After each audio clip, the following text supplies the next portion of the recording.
చూడాలి పార్టీ నుంచి వచ్చిన వాళ్ళు. నాగేంద్ర గారు గుడ్ ఈవినింగ్ సార్. కదా అంతేకాని మీరు అడ్డరు కదా ఆయన్ని. ఆగాను కదండి, ఇప్పుడు అదే కదా ఆయన ప్రవక్తలు చెప్తే వింటున్నాడు. నేను మాడినప్పుడు ఎడితే పెడితే మాత్రం ఇంకొకటి ముందుకెళ్ళడు. ముందే చెప్తున్నా.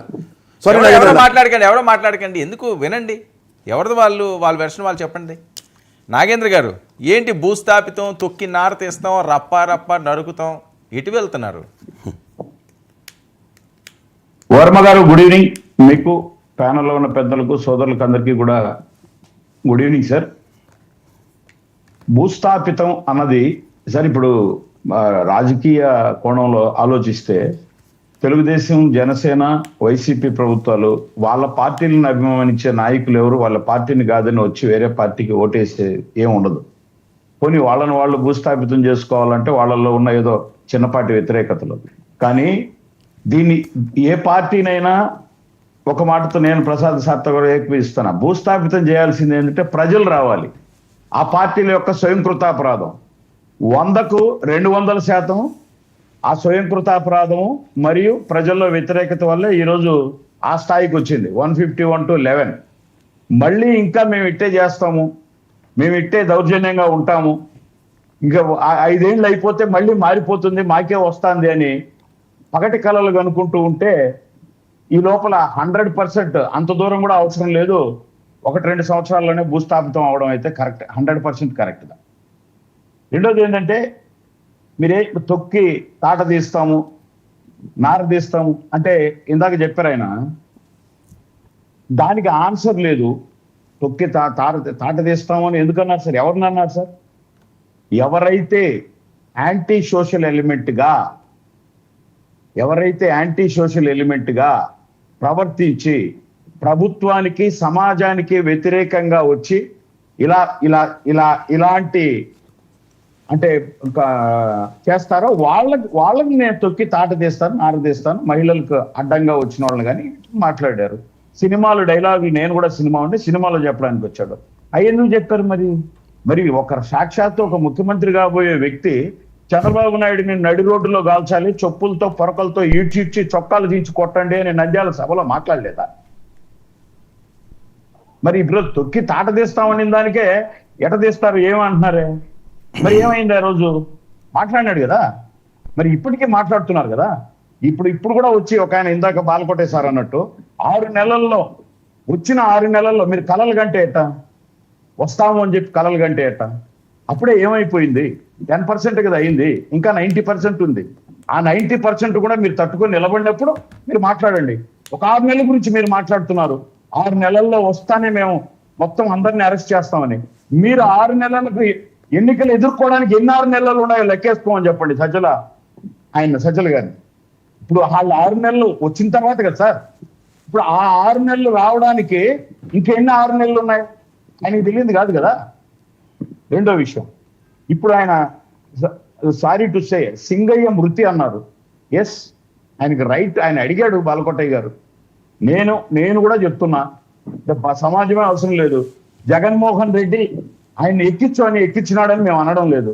100% అటువంటి విషయాలను చంద్రబాబు నాయుడు, విజయవాడ పవన్ కళ్యాణ్ గారు గోడ దోసినారని అనం.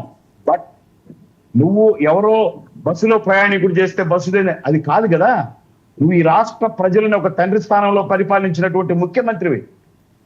ఒక దొంగలాగా ఎటు పారిపోతావు? పడిపోయి నీ కార్యకర్త పడిపోయినట్టు దానికి మళ్ళా పలువురు సింహరాజనో అంబటరాజనో చెప్పినట్టు మా చిన్నాయన మేము చంపుకుంటే తప్పేందని, మా కార్యకర్తను మేము చంపుకుంటే ఇందాక ప్రసాద్ సార్ కూడా అంటాడు 10 లక్షలు ఇచ్చాడు అని. మరి 10 లక్షలు ఇచ్చినప్పుడు ఆయన ఎందుకు పోలే? హుటాహుటిన నా కార్యకర్త చనిపోయినాడు అని చెప్పి ఆయన ఎందుకు ఆయన ఎత్తుకుని అంబులెన్స్ లో హాస్పిటల్కి పోయి సందర్శించి అయ్యో చనిపోయినాడు అని ఆయన ఇంటికి పోయి ఎందుకు చేయలే? పరిగెత్తున్నాడు కదా. మొన్న ఆయన ఎవరో సూసైడ్ చేసుకున్నాడో ఇంకోటి చేసుకున్నాడనో. ఇప్పుడు ఆయన అడిగిన దాంట్లో తప్పే ఉంది.